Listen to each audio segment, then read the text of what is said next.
Today on Go Nomad, we're heading north to the Eastern Townships of Quebec, a region just 10 minutes from the Vermont border that's bursting with farms, forests, vineyards, and flavor. This is a place where agriculture meets adventure and where every meal comes with a story. I got an email from Titouan Boussier, a local tourism rep, inviting us to explore his region, from Broome-Missisquoi to the Megantic, 9 territories, 4 ski areas, 4 national parks, 30 vineyards, and a whopping 180 agritourism businesses. If you love meeting farmers and tasting the land, this is your place. We decided to visit in August when the weather is perfect and the harvest is in full swing. Our first stop was Bromont, a lovely town with shops, art galleries, and views of Mont Sutton around every corner. We stayed in Dunham at Gite la Maison Bleu, a cozy bed and breakfast that felt like home. Egyptian cotton sheets, a fridge stocked with wine and beer, and a Keurig ready to go.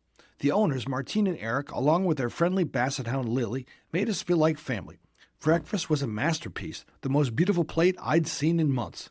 The next morning, we visited Tom Rand, a California transplant, runs this carbon-neutral cider farm with his Quebec wife and young son. He makes sparkling, sugar-free ciders from the century-old apple trees there and loves to talk about climate change, cider making, and everything in between. So my name is Tom Rand. I'm the owner of Domaine Héritage. We're sitting in the boutique of a cidery in southern Quebec. And we make cider, 3 different kinds. We have terroir, Grand Mac, and another one called Apple's Corner, with apples from our century-old trees. Our trees are super old. The only way to keep them going is to make cider from those apples. And the cider is incredible because the juice, just like a vine that are super old, the juice is better juice, so we make better cider. Super dry cider, oak aged. And we're also extremely proud that this farm is a deeply carbon negative farm. So when you drink this cider, every sip, every bottle you drink, in a way, you're putting carbon into the ground out of the atmosphere. So, and tell us, where can you find the cider? Well, right now it's in at this boutique. Come visit us here in Fredericksburg, and this is in Quebec. The town of Fredericksburg in southern Quebec. Okay. We're 10 minutes from the Vermont border.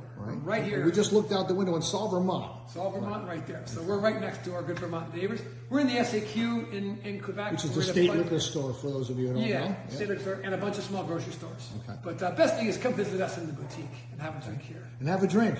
I'm Tom. The views of the Vermont mountains from his farm are stunning. Next up, fitness. We stopped at the Centre de Cycling in Bromont for a spin on the mountain bike trails, but the real surprise was inside. Pickleball courts, set up in a massive wooden gym, surrounded by the Sylvan Adams Velodrome.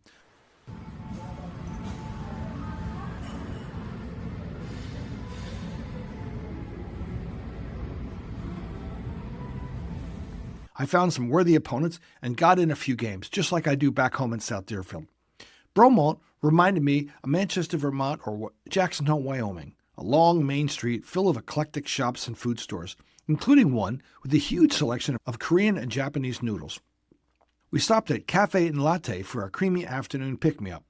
The next day was all about food and farming. First stop, Ferme Citricole Equinox, run by Audrey Ann Lucier and Marc-Antoine Arsenault-Chassin. This is Quebec's first cider farm, inspired by a trip to Normandy. They grow their own fruit, ferment it with wild flora, and use no artificial ingredients. Audrey Ann took us on a tour that started with a flock of golden ducks splashing in a pond. They'll be on the menu in a year from now. We saw a lone cow in the field and heard about the drought that's affecting their water supply. They serve poutine, bruschetta, charcuterie, and apple fritters, all made from their own ingredients and their farm. Then we visited the restaurant Espace Old Mill, where Jean-Martin Fortier creates a farm-to-fork experience that starts right in his garden. You're greeted with a glass of wine and then a tour of the vegetables that will end up on your plate. We saw tiny piquant peppers from Jamaica, heirloom tomatoes, and aromatic herbs like shisho, sweet woodruff, and marigold. Just down the road is Vignoble d'Orpellier, a winery named after a gold digger. Their restaurant, Tir d'Orpellier, served us a lunch of delicate cod and a dreamy onion tart, paired with their Quebec-grown wines. Tours are available to see the whole winemaking process here, among many vineyards in the Eastern Townships. Mont Sutton looms large in this region. It offers 44 kilometers of mountain bike trails, a giant zip line over a 1 kilometer long, and another with twists and turns. You can play disc golf, take a chairlift to admire the scenery, or hike through the forest. We played disc golf with Julian Quenneville, a ranked pro who takes the sport very seriously. Mont Sutton's 18-hole course runs along the slopes, making it easy to walk between the holes. Disc golf is growing fast in Quebec. There's 83 courses across the province. Julian told us one of the world's top courses is right in nearby Greenfield. It's called Westy Acres. So if you're looking for a place where you can sip cider, play pickleball, tour farms, and eat food that comes straight from the garden, the Eastern Townships of Quebec are calling. It's a region that's rich in flavor, full of character, and just a short drive from the U.S. border. Find out more on GoNOMAD.com.